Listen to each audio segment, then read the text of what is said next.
ಇತ್ತೀಚೆಗಷ್ಟೇ ಮುಕ್ತಾಯಗೊಂಡ ಚುಕ್ಕಿ ತಾರೆಯಲ್ಲಿ ಈವರೆಗೂ ನಿರ್ವಹಿಸಿದಂತಹ ವಿಭಿನ್ನ ಪಾತ್ರದಲ್ಲಿ ಕಾಣಿಸಿಕೊಂಡಿರುವ ಜಯಶ್ರೀ ಆ ಪಾತ್ರದ ಯಶಸ್ಸಿಗೆ ಖುಷಿಪಟ್ಟಿದ್ದಾರೆ. ಇದರ ಜತೆಗೆ ಕನ್ನಡದ ಹಿರಿತೆರೆಗೂ ಕಂಬ್ಯಾಕ್ ಮಾಡಿರುವ ಅವರು ಸಂಜು ವೆಡ್ಸ್ ಗೀತಾ 2 ಚಿತ್ರದಲ್ಲಿ ಪ್ರಮುಖ ಪಾತ್ರದಲ್ಲಿ ನಟಿಸುತ್ತಿದ್ದಾರೆ. ಸದ್ಯಕ್ಕೆ ತೆಲುಗಿನ 2 ಧಾರಾವಾಹಿಗಳಲ್ಲಿ ಲೀಡ್ ಪಾತ್ರದಲ್ಲಿ ಅಭಿನಯಿಸುತ್ತಿರುವ ಅವರು ತಮ್ಮ ನಟನಾ ಪಯಣದ ಬಗ್ಗೆ ಮಾಧ್ಯಮದ ಸಂದರ್ಶನದಲ್ಲಿ ಮಾತನಾಡಿದ್ದಾರೆ. ನೀವು ಸಣ್ಣ ಬ್ರೇಕ್ ನಂತರ ಕಿರುತೆರೆಗೆ ಮರಳಿದರೂ ನಿಮ್ಮ ಹೊಸ ಧಾರಾವಾಹಿಯ ಪಾತ್ರ ಪ್ರೇಕ್ಷಕರ ಮನ ತಲುಪಿದೆ.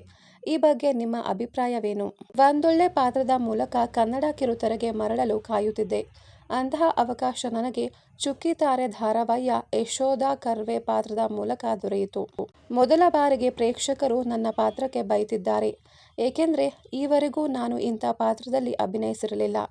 ಈ ಪಾತ್ರ ನೆಗೆಟಿವ್ ಶೇಡ್ ಅಲ್ಲದಿದ್ದರೂ ಪಾತ್ರದ ವ್ಯಕ್ತಿತ್ವ ನಕಾರಾತ್ಮಕವಾಗಿ ಬಿಂಬಿತವಾಗಿದೆ. ಒಬ್ಬ ವ್ಯಕ್ತಿಗೆ ಭಯ, ಅಭದ್ರತೆ ಕಾಡುತ್ತಿದ್ದರೆ ಅವನ ಹಾವಭಾವ ತುಸು ವಿಭಿನ್ನವಾಗಿರುತ್ತದೆ. ತನ್ನ ದೌರ್ಬಲ್ಯ ಇತರರಿಗೂ ಗೊತ್ತಾಗಬಾರದೆಂದು ಸುತ್ತಲಿನ ಜನದ ಮೇಲೆ ಕೋಪ, ತಾಪ, ದರ್ಪ ಪ್ರದರ್ಶಿಸುತ್ತಿರುತ್ತಾರೆ.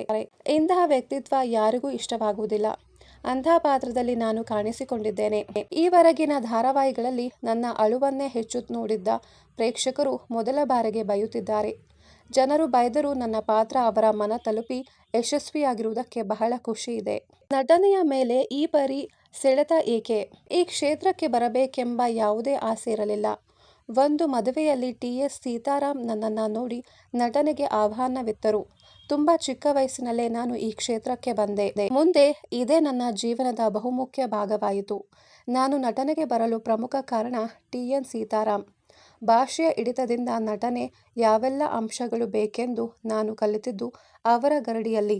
ಇವತ್ತು ನನ್ನ ಸಂಭಾಷಣೆಯಲ್ಲಿ ಸ್ಪಷ್ಟತೆ ಇದೆ ಎಂದಾದರೆ ಅದಕ್ಕೆ ಕಾರಣ ಅವರೇ.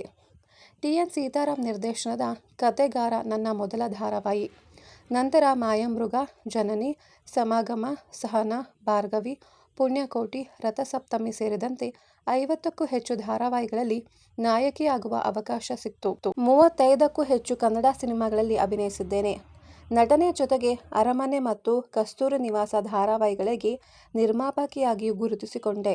ಧಾರಾವಾಹಿಯಲ್ಲಿ ಟಾಪ್ ನಾಯಕಿಯಾಗಿದ್ದ ನಿಮಗೆ ಸಿನಿಮಾ ನಾಯಕಿಯಾಗುವ ಅವಕಾಶ ಸಿಗಲಿಲ್ಲವೆಂಬ ಬೇಸರವಿದೆಯೇ?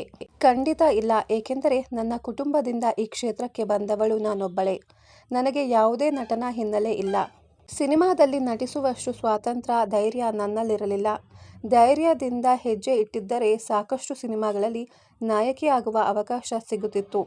ಇದಲ್ಲದೆ ಆಗಿನ ಟ್ರೆಂಡ್ನಲ್ಲಿ ಪರಭಾಷಾ ನಾಯಕರಿಗೆ ಹೆಚ್ಚಿನ ಆದ್ಯತೆ ಇತ್ತು ಮತ್ತು ಹೊಸ ಪ್ರತಿಭೆಗಳಿಗೆ ಕಡಿಮೆ ಅವಕಾಶ ನೀಡಲಾಗುತ್ತಿತ್ತು. ಆದರೆ ಸಿನಿಮಾದಲ್ಲಿ ಸಿಗದಷ್ಟು ಖುಷಿ, ಜನಪ್ರಿಯತೆಯನ್ನು ನನಗೆ ಕಿರುತೆರೆ ಪ್ರೇಕ್ಷಕರು ನೀಡಿದ್ದಾರೆ ಎಂಬ ಹೆಮ್ಮೆ ಇದೆ.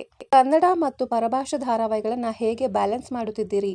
ತೆಲುಗಿನ ಪಡಮಟಿ ಸಂಧ್ಯಾ ರಾಗಂ ಮತ್ತು ಮಲ್ಲಿ ಎಂಬ ಜನಪ್ರಿಯ ಧಾರಾವಾಹಿಗಳಲ್ಲಿ ಲೀಡ್ ಪಾತ್ರದಲ್ಲಿ ಅಭಿನಯಿಸುತ್ತಿದ್ದೇನೆ. ಇದರಲ್ಲಿ ಪಡಮಟಿ ಸಂಧ್ಯಾ ರಾಗಂ ಧಾರಾವಾಹಿ ಸಂಧ್ಯಾ ರಾಗ ಎಂಬ ಶೀರ್ಷಿಕೆಯಲ್ಲಿ ಕನ್ನಡದಲ್ಲಿ ಡಬ್ ಆಗಿದೆ. ನಾನು ಸದಾ ಚಟುವಟಿಕೆಯಿಂದ ಇರಲು ಇಷ್ಟಪಡುತ್ತೇನೆ. ಹೀಗಾಗಿ ಶೂಟಿಂಗ್ಗಾಗಿ ಬೆಂಗಳೂರು, ಹೈದರಾಬಾದ್ ಓಡಾಟ ಹೆಚ್ಚಾದರೂ ಅವನ್ನೆಲ್ಲ ಖುಷಿಯಿಂದ ಬ್ಯಾಲೆನ್ಸ್ ಮಾಡುತ್ತಿದ್ದೇನೆ. ನನ್ನ ಈ 24 ವರ್ಷಗಳ ನಟನಾ ಜರ್ನಿಯಲ್ಲಿ 50ಕ್ಕೂ ಹೆಚ್ಚು ಧಾರಾವಾಹಿಗಳಲ್ಲಿ ನಾಯಕಿಯಾಗುವ ಅವಕಾಶ ಸಿಕ್ಕಿದ್ದು ದೇವರು ನನಗೆ ಕೊಟ್ಟಂತಹ ಅದೃಷ್ಟ. ಉತ್ತಮ ಧಾರಾವಾಹಿಗಳಲ್ಲಿ ಅದ್ಭುತ ಪಾತ್ರಗಳನ್ನು ನಿರ್ವಹಿಸಿದ ಹೆಮ್ಮೆ ಇದೆ. ಇಂಥ ಅದೃಷ್ಟ ಎಲ್ಲರಿಗೂ ಸಿಗುವುದಿಲ್ಲ ಎಂದು ನಟಿ ಜಯಶ್ರೀ ಎಸ್. ರಾಜ್ ಹೇಳಿದ್ದಾರೆ. ಇನ್ನಷ್ಟು ಸೀರಿಯಲ್ ಹಾಗೂ ಸಿನಿ ಸಮಾಚಾರಕ್ಕಾಗಿ ಚಾನಲ್ ಅನ್ನು ಸಬ್ಸ್ಕ್ರೈಬ್ ಮಾಡಿ.